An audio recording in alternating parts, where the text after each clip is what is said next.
मोनसे स्पेशल रादाब आं बे समाव फोसावनो सानबाय जोंनि बिटिआरआव थानाय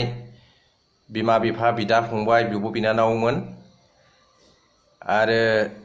गुबुन गुबुन सोमोन्दोआव थानाय नोंथांमोन हाग्रामा मोना बिपिएफनि पार्टिफ्रा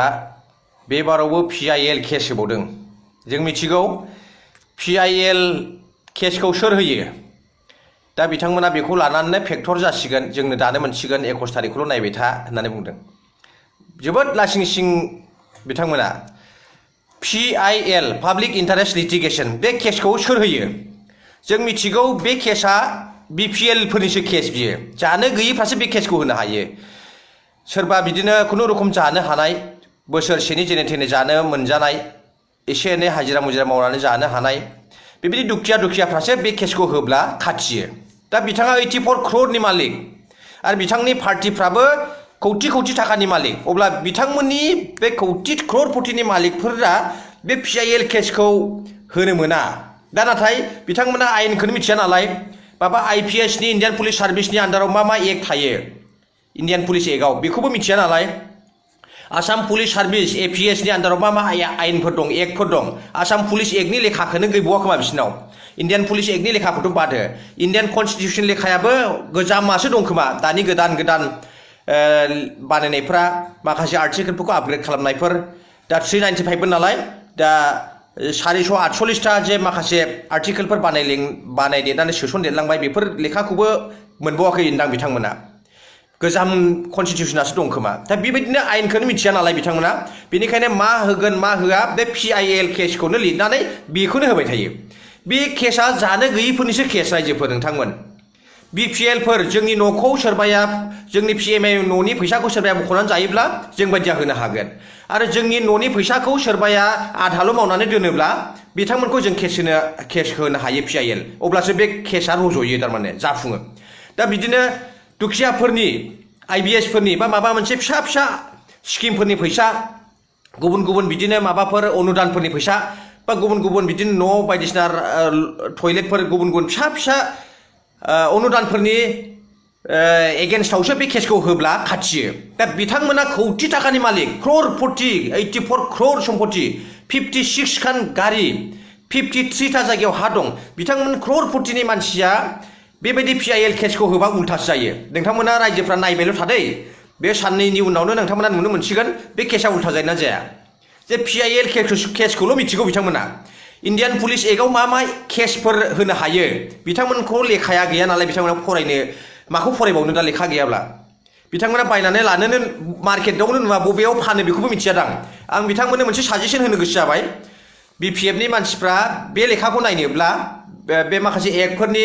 इन्डियान पुलिस एक्ट बा आसाम पुलिस एक्ट बा गुबुन कन्स्टिटिउसन हिउमेन राइट कमिसननि राइट इनफरमेसन आरो गुबुन बिदिनो वर्ल्ड हेल्थ अर्गेनाइजेसननि बा बिदिनो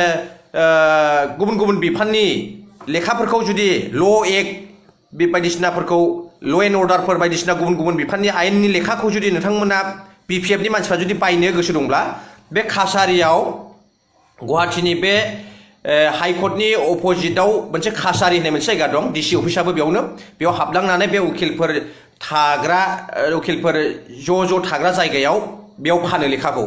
बेयावहाय बे बिपिएफनि एमसिएलए बा इएमफ्रा माखासे केस होनो गोसो जानाय सोद्रोमाफ्रा थांनानै बेयावहाय बायहैथां अब्लासो नोंथांमोना बुजिगोन जे इन्डियान पुलिस एक्टआव मा केस होनो हायो आसाम पुलिस एक्टनि आन्डाराव मा केस होनो हायो बे राइट इनफरमेसनफ्राव बा पिआइएलफ्राव माया होजायो बे इन्डियान कन्स्टिटिउसनाव बबे आर्टिकेलखौ रिभिउ खालामनानै सोनानै होबाय थादों। दा बेफोरबायदि बुस्थुखौ नोंथांमोना मिथिनो थाखायब्ला बे दखानाव थांनानै बायनानै लाय अब्लासो नोंथांमोना बबे केसखौ नोंथांमोना होनो हायो बबे केसखौ होब्ला नोंथांमोननि केसआ गनायजाथाव जागोन हाइकर्टआवनो जा सुप्रिम कर्टआवनो जा बा जिखुनु लवार कर्टआवनो जा बेबायदि आरो बेनिखायनो नोंथांमोनसे आं बिपिएफनि मानसिफोरखौ साजेसनसो होनो गोसो जाबाय जे नोंथांमोननि आखायावथ' एभेलेबेल फैसा दंखायो बे दखानाव काछारियाव हाबनानै बे लेखाखौ लानानै थां ओमफ्राय स्टाडि खालाम जे मा केसखौ बबे धारायाव बबे बिफानाव होनो हायो। दा बिथांमोना ओरैबायदि केस होबाय एखेबारे लासिं उल्थासो जायो बे केसआ कौटि थाखानि क्ररपतिनि मालिकफोर बिथांमोना पिआइएल केस होदों जायखौ आइअए न'नि कारापसनफ्राव होनो हायो। दा अब्ला आं बिथांमोनखौ मा साजेसन होबावनो बेखिनिखौनो साजेसन होबाय दा बिथांमोना बुरभगनि खामानि मावदों मा रोंखाया नालाय इलिटारेट पार्सन नालाय बिथांमोना दा बेनिखायनो बिथांमोननि गासैबो सोद्रोमाफ्रा रोङैखायनो बिथांमोननि बे हाग्रामा महिलारिनि दैदेननायावनो खिबु थांबाय थायो लेखायानो गैया बिथांमोनाव दा बायनानै लानो थाखाय आं दखानखौ खिन्थानाय जाबाय अननानै बिपिएफनि सोद्रोमाफ्रा बेयाव थांनानै बायहैदो ओमफ्राय स्टाडि खालाम बेनिफ्राय मा केसखौ होनो हायो नोंथांमोना उनावहाय होलांबाय था खिन्थु नोंथांमोननि केस होनाया मोनसेबो गनायजाथावथ' जायाखै माने एक्सेप्टेबल नङा नोंथांमोना इलिटारेट होननानै आं गनायना लागोन नोंथांमोनखौ दासिमबो आं बुंबाय थायोना मेसेजाव नोंथांमोना एबारनिफ्राय जाहाथे आपग्रेड जानो हायो बर'फोरनि बिथोरावबो माखासे टेलेन्टसनि गोनांथि फैबाय नोंथांमोना बेयाव लेखाखौ लायनानै माखासे स्टाडि खालामनानै आगबारिलांबाय थादो आं बेखिनिखौनो बुंबाय जे नोंथांमोना बे बारावबो बिराद गाज्रिसिन लासिंसिं जाबाय जे नोंथांमोना थांनाय बाराव गभर्नर सासन जानायावबो पिआइएल होदोंमोन नोंथांमोना खौथि थाखानि मानसि बे समावबो पिआइएल होदों बेलाय बोरै रज'नो बिपिएल फोरनिसो केस बियो बे धाराखौनो नोंथांमोना मिथिगौ बेनिखायनो आं बुंबाय नोंथांमोना सोलों आरो सोलोंनायनि उनावहाय बेबायदिनो आगबारिलां अब्ला बर' जाथिफ्रा बदनाम जानाय नङा मोनसे स्टेन्डार्ड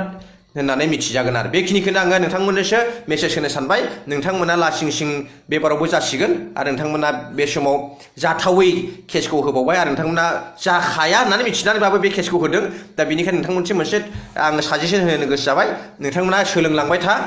बेफोरबायदि लेखाखौ बायनानै लाय गाबोन समफोरफोर थांनानै सोरखौबा थिनहरनानै बेनिफ्राय नोंथांमोना स्टाडि खालाम मा केसखौ जों होनो हायो आं नोंथांमोननिसिम साजेसन होबाय जे नोंथांमोननि बे खामानिया जाफुङा नायबायल' था नोंथाङा जे कम्पिटिसन नांगौबा नांनो हागोन होननानै बुंदों आङो सासे जानो गैयाबाबो 10,000 थाखानि आं नोंथांजों कम्पिटिसन नांगोन 10,000 थाखा आं नोंथांनो हरगोन दे जुदि नोंथाङा जुदि सरकारखौ दानो हामारोब्ला 10,000 नोंथांनि एकाउन्टआव आं सोनानै हरगोन नोंथाङा आंनो एकाउन्ट नम्बरखौ हरबानो जाबाय नायबायल' था 22 तारिखसिमाव